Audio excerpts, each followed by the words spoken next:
How you doing, guys, gals? I'm Jason Hamernick, owner and operator of Musky Breath Guide Service.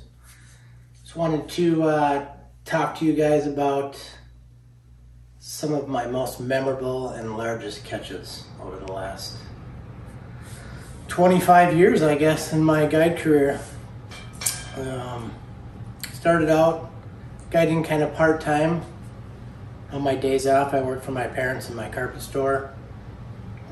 And then I'd guide on my 2 to 3 days off a week. And yeah, that was in the early 2000s. But we'll jump right into it on my first most memorable catch, which in my opinion kind of made my career. It was a client from Kentucky, actually. His name was Bill Thomas. And I had just finished a guide trip that night before. I was doing doubles then because I was young. So I just finished a guide trip at like, say 10:30, 11 o'clock at night. And these guys just got into town, and I think there was a major at like 3 a.m. So I said, let's meet at 3 a.m. and we'll fish till we get tired. So I picked them up at the access there, and we idle out to the first weed bed, and it wasn't 30 minutes in, and Bill hooked a fish on a pacemaker. It was dead calm. I believe it was a full moon. And he hooks this fish on the pacemaker and is fighting it, kind of wallowing on top of the water, gets close to the boat. It didn't fight that hard because it was so big. I net it, get it in the net, and then we just kind of all stood there in awe, just looking in the net. I mean, when you look down in the net, you could actually see the fish, the back of it, and then it would actually go like that. It was unbelievable. So we kind of stood there for a little bit, you know, just looking at it, and I'm like, man, we gotta girth this thing. At that time, I don't even think I'd ever girthed a fish because I'd never seen anything this big. So I didn't have a girth tape at that time. I just grabbed a piece of fishing line and girthed it while I was in the net, took the string out, laid it down, and it was 30 inches, actually even a little more. And took it out, put it on the bunk board. It was 51 and a half. So 51 and a half by 30. I'm kind of doing some calculating in my head at that time, and I'm like, wow, this is like a loaded mid-50 pounder in July. So put it back in the net. I actually made a bunch of phone calls. At that time, Greg Thomas was there, Luke, but it's 3:30 in the morning, so no one answered because I'm like, this could be a state record. No one answered, so after some deliberation, we just took some pictures and we let it go. But that one caught fire on the internet for sure, and hence my guide career literally just took off. But that was number one for sure for my guide career. Didn't fish too much longer after that. The beard started flowing for those guys, and I think we were off the water by 7:30, 8 o'clock. So that was a nice short day for me, kind of. But yeah, that was a spectacular fish for sure. Okay, now we're going to move on to fish number 2, which isn't actually one of my heaviest fish by any means, but it was my actual longest fish I've ever caught. This was several years later after Bill's fish. I'm in full swing in my guide career now. On a normal guide trip, I can't actually remember the client's name, but we'd fished all day and we'd seen a bunch, actually quite a few fish. Saw some big fish in a weed bed, so we made the decision obviously to return there right at dark. And at that time, I had just gotten a couple of these baits from Tom Wortman, actually, the Big Mama walk the dog baits. And I'd loved throwing jackpots and walk the dog type styles back then. especially for going back on big fish if you knew where one was.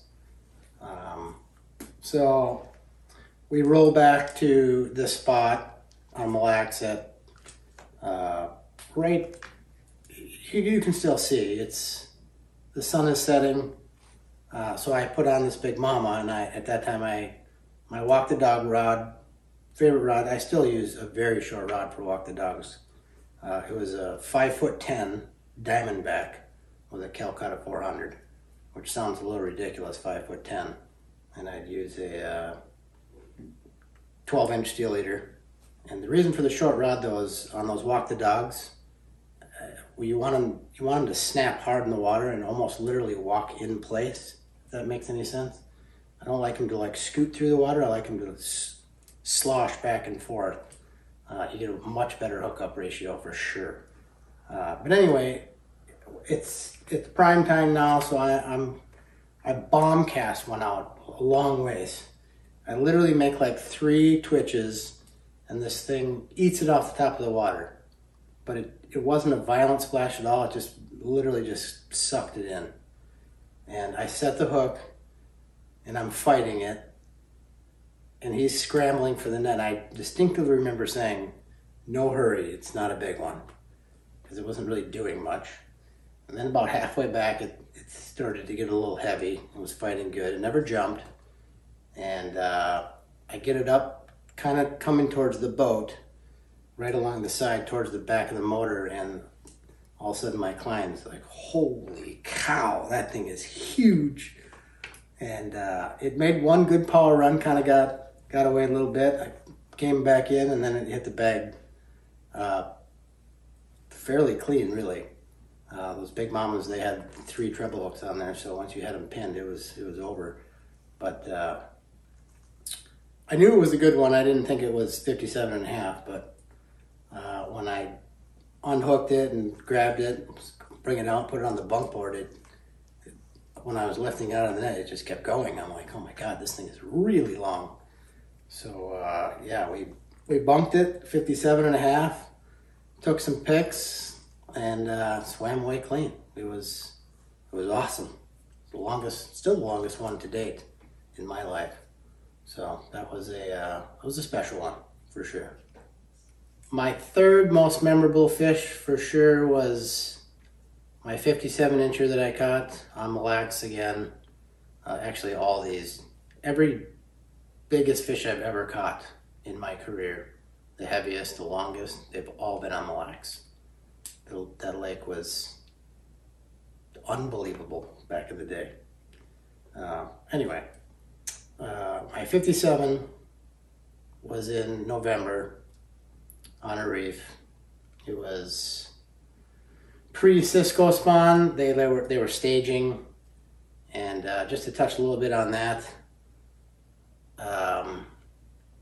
I personally like when I'm out on Mille Lacs in the fall, still to this date. Let's say I'm bouncing between reefs, and I come upon a reef that is just loaded with Ciscos. I mean, they're everywhere. That reef I actually won't fish, because you're literally trying to win the lottery there. So I'll try to find a reef that has bait. You want bait, but you don't want a lot of bait. You don't want it overbearing, because you're gonna have a hard time trying to catch one. So on that note, I mean, that's the key, is to try to find a little bait where you can still catch one. And that's what this scenario was. I'm on it's a pretty well-known reef. They're all well-known now, but yeah, this was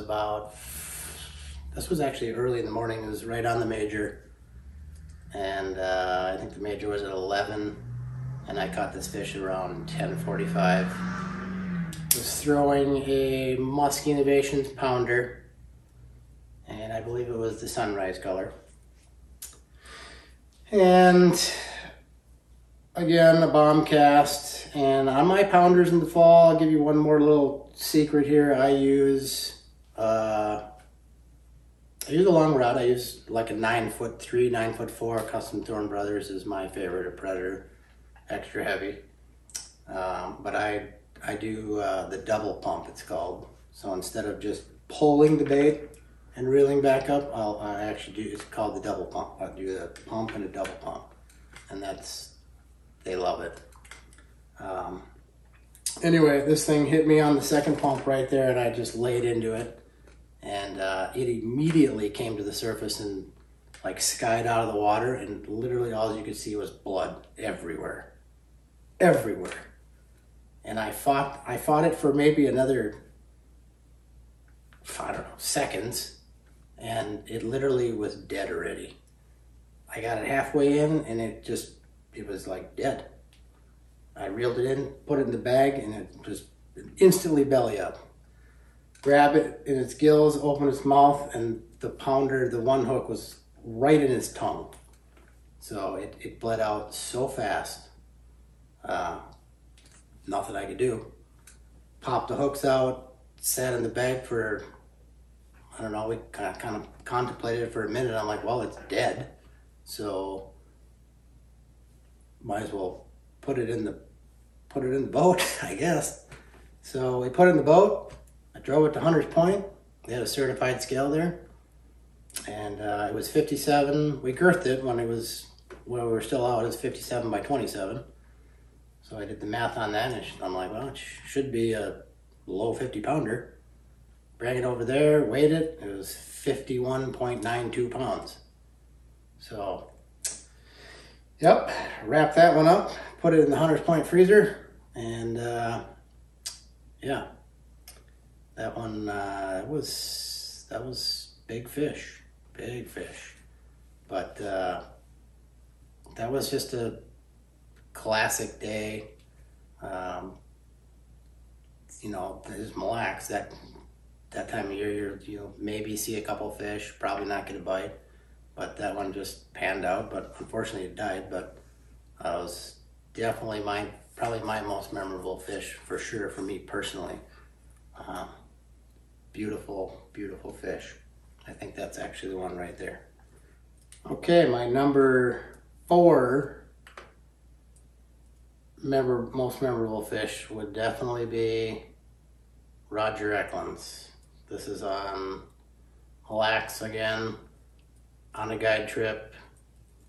It was him and Jody Doms, actually. I'll never forget that day. It's forever, as long as I live. It's November again.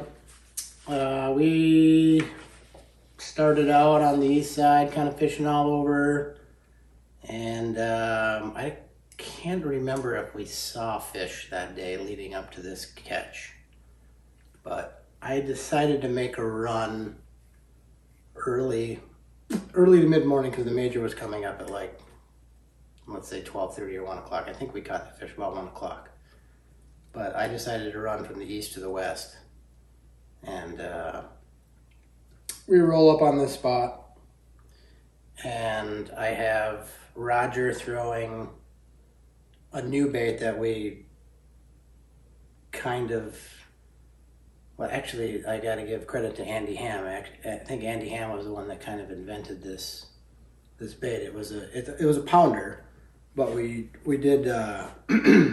Andy ended up taking a tail off of another pounder and melting it on the underside, so we called it the underdog. So it was different than a double dog. A double dog, the tails are, you know, out, where the underdog is like this. So we just made some, I don't know, a few nights ago. This particular one was actually kind of ugly. It was a lemon tail with a black tail. So it was a lemon head, the chartreuse tail, and a black tail underneath. And I had Roger throw on that. And we were all up on this reef. There was bait. Everything looked good.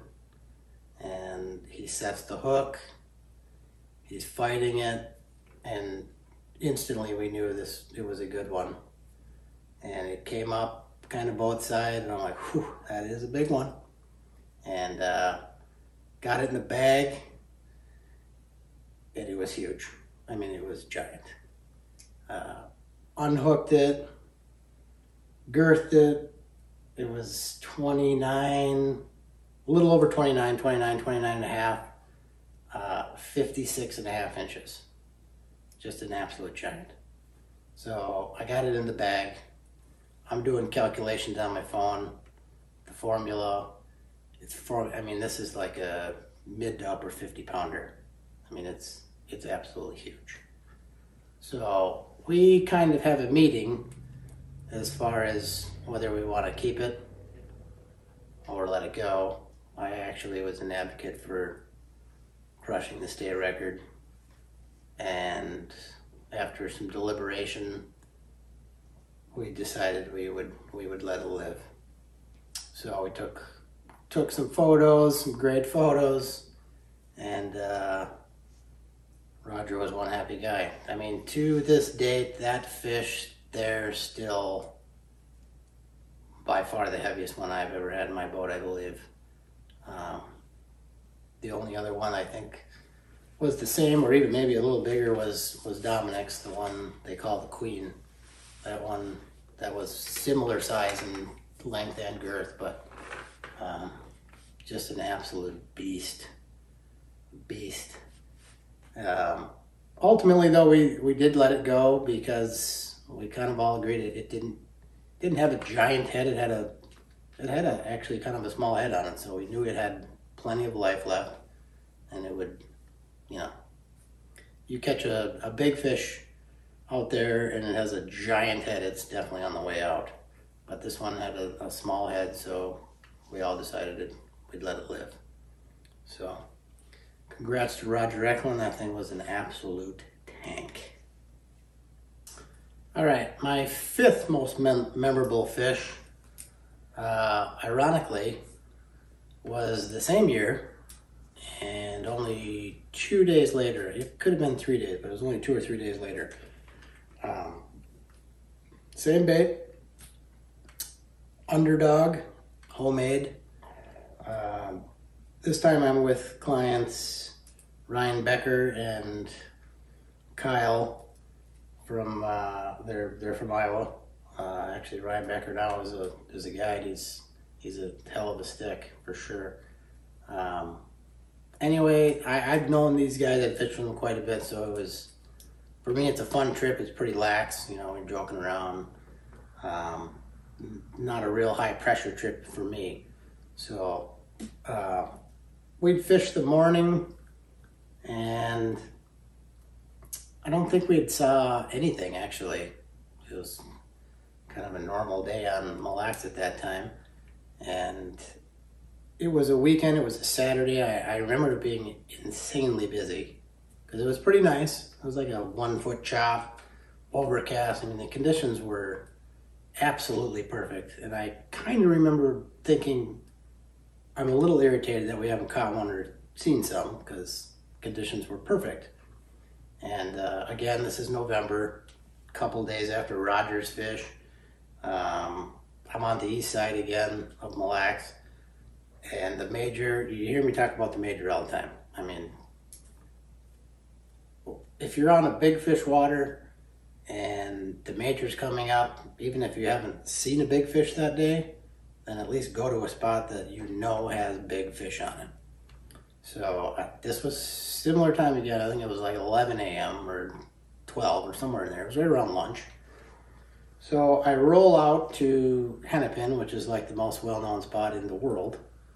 And I get there, and there's literally, I kind of remember joking about it, because I think there was, I don't even know, 12 to 15 boats on it. I mean, they were everywhere. But as I'm idling up to it, I see that there's no one on the G spot, right on the tip. And I'm like, wow, all right.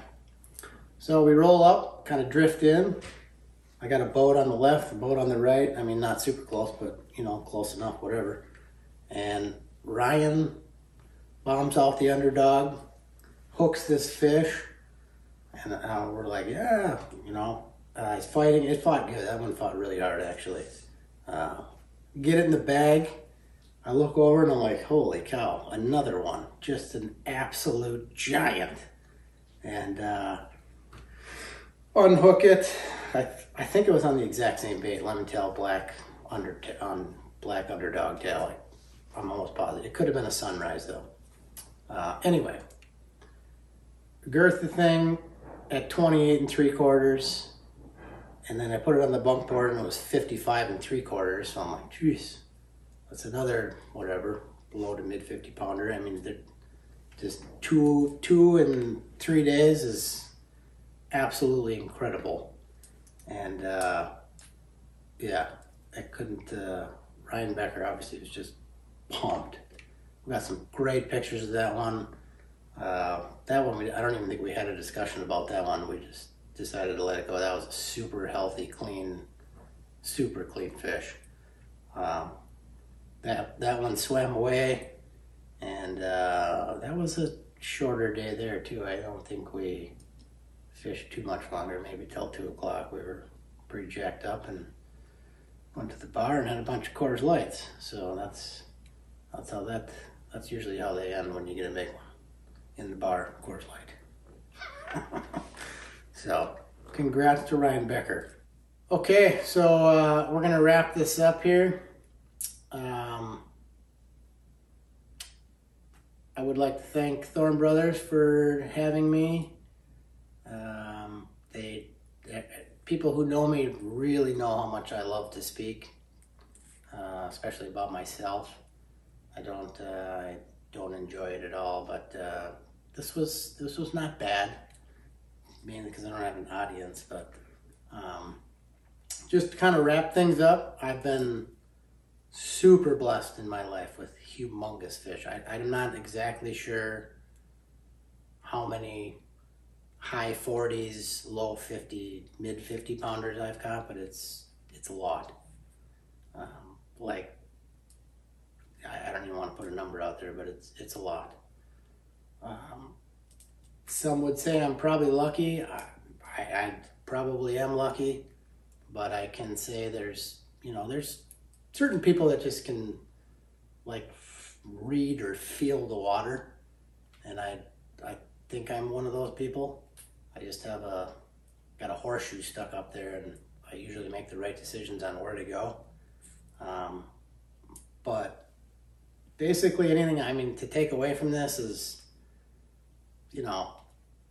pay attention to your moonrise, moonset, majors, minors, those key times, and go back on those fish at those times. I mean, granted, nowadays on Mille Lacs, it's still my absolute favorite time of the year. I'll go to Mille Lacs to finish it out, fish for 25 to 35 days. And nowadays, if you catch whatever, 5 to 10 fish in 35 days, it's pretty good, because 90% of them are going to be over 50 inches and a few of them probably over 50 pounds. There's absolute giants out there, but you just gotta, I mean, I lived through the heyday. I probably lived through the best musky fishing that the world will ever see on that lake. It was absolute chaos. But they're still out there. The queens are still out there. They're humongous. They're few and far between, but just grind it out. That's what it's all about. Grind it out and wait for that bite. And it's all worth it. Thanks, guys. Good luck on the water. If you want to get a hold of me, my phone number is 612-209-0608. My email is Musky, MUSKIE, BREATH 96 @gmail.com.